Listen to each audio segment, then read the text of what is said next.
Bonjour à tous, j'espère que vous allez bien. Il y a quelques semaines avec Laurence, quand on a enregistré le podcast d'avril à distance, on parlait un petit peu de notre morale, de notre humeur, des variations justement de morale qu'on pouvait rencontrer en cette période. Et Laurence m'avait expliqué plein de choses super intéressantes qu'il m'a semblé pertinent de vous partager, comme on le fait dans les podcasts. Donc on a essayé de faire ça de façon un peu ludique, sous forme de vidéo, pour vous expliquer un peu et comprendre pourquoi ces variations d'humeur, de motivation, de morale, elles sont tout à fait normales et qu'on y est tous confrontés. Bonjour, c'est Laurence. Ce qu'on vous propose aujourd'hui dans cette vidéo, c'est de mieux comprendre ce qui se joue au niveau émotionnel pour chacun de nous pendant cette crise, afin dans un premier temps de vivre ce changement dans les meilleures conditions possibles pour se projeter dans le futur. Confinement, maladie, perte d'un client, de chiffre d'affaires, report voire annulation d'événements, de contrats sont autant de renoncements auxquels nous faisons face quotidiennement aujourd'hui. On est dans une situation A qu'on a choisie et c'est à une situation B à laquelle on doit s'adapter de manière souvent brutale. Ce changement implique le deuil de la situation A. Ce sont sur les travaux d'Elisabeth Kübler-Ross que je vous propose de vous pencher.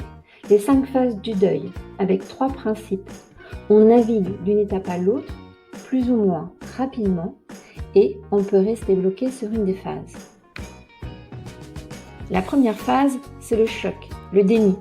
Cette phase commence dès l'annonce de l'événement qui va entraîner une situation nouvelle, la situation B. On a souvent besoin de tiers pour exprimer ses émotions, les partager et être compris. Ce n'est pas là qu'il faut chercher à faire quoi que ce soit de constructif. On a rarement de bonnes idées dans cette phase intense de stress. La meilleure manière de la vivre est encore de la traverser en s'entourant de personnes à l'écoute, bienveillantes et empathiques. La phase 2, c'est la colère, la peur. En tant qu'être humain, nous n'aimons pas le changement. Le déséquilibre est perçu comme une menace. Un sentiment de peur est engendré par l'inconnu. C'est une phase de séparation de la situation connue vers la nouvelle situation. On ressent de l'injustice, de la frustration, on a envie de se battre. Les émotions restent vives avec un impact sur l'énergie. Là encore, il est utile de s'entourer de personnes à l'écoute qui vous laisseront verbaliser vos inquiétudes. Vous pouvez aussi commencer à chercher des éléments factuels pour vous rassurer. Vous pouvez être tenté de rester dans cette phase qui peut s'avérer productive, mais attention à la dépense d'énergie. La phase 3, c'est la tristesse. Une nostalgie peut être ressentie pendant cette période, liée à une appréhension concernant le futur. Il n'y a plus d'envie. On ressent de la confusion, voire de l'abattement, une fatigue extrême.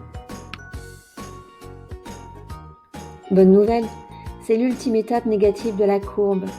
Vigilance, c'est également ici que des symptômes dépressifs peuvent s'installer. Il est d'autant plus primordial de ne pas s'isoler pendant cette période. Se concentrer sur les choses qui nous font du bien. S'inspirer de lectures, podcasts, films et personnes qui réconfortent et donnent de l'énergie. Phase 4, la quête de sens. Première étape de la courbe ascendante. Pendant cette période d'acceptation et d'introspection, on commence à s'ouvrir à de nouvelles possibilités, à explorer l'avenir. On s'affirme, on se pose des questions, on négocie. L'énergie est meilleure, les émotions négatives laissent la place à la réflexion. Il est utile de s'entourer de personnes positives qui savent encourager. C'est la bonne période pour prendre du recul sur sa stratégie, se former à de nouveaux outils, expérimenter de nouvelles solutions. Période également propice à interroger ses motivations profondes. Phase 5, la sérénité. On s'est adapté à la nouvelle situation et on sort grandi du changement.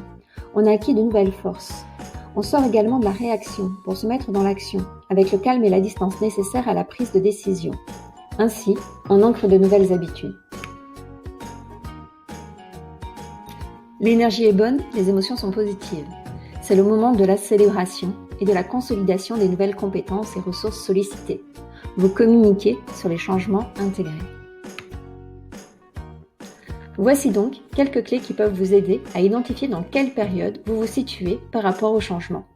Souvenez-vous que dans ce modèle, chaque individu, en fonction de son histoire, de son tempérament, de sa personnalité, de ses capacités d'adaptation, est différent et évolue à son propre rythme. Cela peut vous aider à mieux comprendre votre entourage et à prendre du recul par rapport à vous et à leurs réactions. En tant qu'entrepreneur, vous avez déjà des capacités de résilience qui vous permettent de passer d'une étape à l'autre, à condition d'activer les bonnes ressources au moment opportun et de prendre soin de votre niveau d'énergie. Avec Rain, je vous propose un autodiagnostic simple pour vous aider à retrouver le beau temps après la tempête. Vous reconnaissez ne pas être un surhomme ou une surfemme et vous prenez conscience de la peur, de la colère ou de la tristesse qui vous habitent. Vous reconnaissez également et acceptez les émotions que vous traversez et votre niveau d'énergie. Je vous invite à vous poser les questions suivantes. De quoi ai-je besoin ? En quoi est-ce que je crois ? Quelles ressources j'ai à ma disposition maintenant ? Et quelle est la chose la plus simple que je peux faire maintenant pour m'aider ? Enfin, vous ne vous attachez pas. Vous prenez de la distance, lâchez sur ce qui ne dépend pas de vous pour mettre l'énergie au bon endroit. Merci Laurence pour ces explications très claires comme d'habitude. Moi en tout cas ça m'a permis d'y voir plus clair et de comprendre et d'accepter que ces changements d'humeur étaient tout simplement normaux. Et j'espère que vous aussi ça vous aidera à tenir le coup et à comprendre pourquoi vous avez peut-être des jours avec et des jours sans.